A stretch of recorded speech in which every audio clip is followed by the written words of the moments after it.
നബി സല്ലല്ലാഹു അലൈഹി വസല്ലമ തങ്ങൾ പഠിപ്പിക്കുന്നു, ഇന്നലില്ലാഹി മലായികത്തൻ ത്വയ്യാറ, അള്ളാഹുവിന് ഒരു കൂട്ടം മലക്കുകളുണ്ട്, ത്വയ്യാറത്തുൻ, അവങ്ങനെ ചുറ്റി സഞ്ചരിക്കുന്നവരാണ്. അങ്ങനെ എവിടെയോ ഒരു സ്ഥലത്ത് ദിക്റിൻ്റെ മജീസും ഇൽമിൻ്റെ മജീസും കണ്ടാൽ മലക്കുകൾ അവിടെ ഇരിക്കുകയും ആ സദസ്സുകാരോടൊപ്പം പങ്കുചേരുകയും ചെയ്യും. അവർ മടങ്ങി അള്ളാഹുവിനോട് പറയുന്നത്, ഞങ്ങൾ ഇന്ന് ഇന്ന സ്ഥലത്ത് പോയിരുന്നു, അവിടെ ദിക്ർ ചെല്ലുന്നുണ്ട്, അവിടെ ദുആ ചെയ്യുന്നുണ്ട്. ആ സമയത്ത് അള്ളാഹു മലക്കുകളോട് ചോദിക്കും, എന്താണ് അവർ ചോദിക്കുന്നത്? അള്ളാഹുവിനോട് മലക്കുകൾ പറയും, അവർ ദോഷം പുറത്ത് കിട്ടാൻ വേണ്ടി ചോദിക്കുന്നു, സ്വർഗം ചോദിക്കുന്നു, നരകത്തെ തൊട്ട് രക്ഷപ്പെടാൻ ചോദിക്കുന്നു. അപ്പോൾ അള്ളാഹു മലായിക്കത്തോട് ചോദിക്കും, അവർ സ്വർഗം കണ്ടിട്ടുണ്ടോ, നരകം അവർ കണ്ടിട്ടുണ്ടോ? ഇല്ല.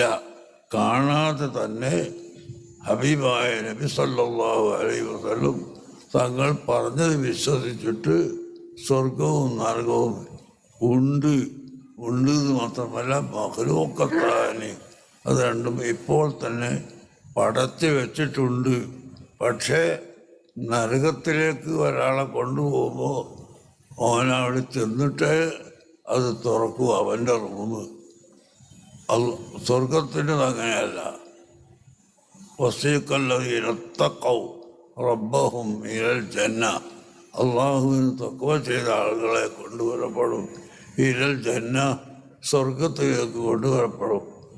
ഹത്താ ഇദാ ജാഊഹാ വഫുത്തിഹത് അബ്വാബുഹാ, അവർ വരുമ്പോൾ തന്നെ നേരത്തെ അതിലെ ഗേറ്റുകളൊക്കെ തുറന്ന് അലങ്കരിച്ച് ഒരുങ്ങി നിൽക്കുന്ന അവസ്ഥയിലാണ് സ്വർഗത്തിൻ്റെ ആളുകൾ വരുന്നതിന് നേരത്തെ മുമ്പ് തന്നെ സ്വർഗം തുറന്നു വെക്കും.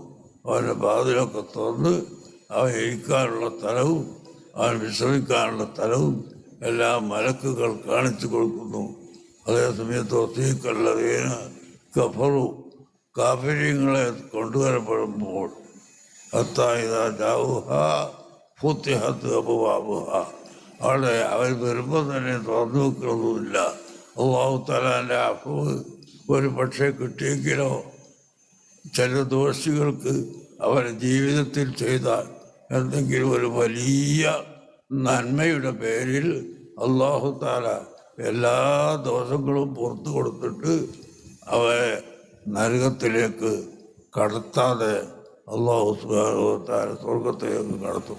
അപ്പം അങ്ങനെ ഒരു പക്ഷേ വല്ല കാരണവശാലും ഇവരെ സ്വർഗത്തിലേക്ക് അള്ളാഹു കൊണ്ടുപോവുകയാണെങ്കിൽ അപ്പം ഈ നരകത്തെ തുറന്നു വെക്കേണ്ട ആവശ്യമില്ലല്ലോ എന്ന നിലക്ക് ഹത്താ ഇദാ ജാഊഹാ, നരകത്തിൻ്റെ അടുക്കലെത്തിയാൽ ഫുത്തിഹത്ത്, അപ്പോൾ തുറക്കപ്പെടുകയാണ് അബ്വാബുഹാ, അതിൻ്റെ വാതിലുകൾ. അള്ളാഹു നമ്മളെ എല്ലാവരെയും ആ നരകത്തെ തൊട്ട് കാത്തു രക്ഷിക്കട്ടെ. ഒരു സെക്കൻഡ് പോലും നരകത്തിൽ കടക്കാനും അതിന് ചൂട് സഹിക്കാനും നമുക്ക് സാധ്യമല്ല. അതുകൊണ്ട് ഹബീബായ നബി സല്ലല്ലാഹു അലൈഹി വസല്ലം തങ്ങളുടെ ശഫാഅത്ത് കൊണ്ട് നമ്മെ എല്ലാവരെയും അല്ലാഹു നരകത്തിൽ നിന്ന് രക്ഷപ്പെടുത്തി തരട്ടെ. എന്നാൽ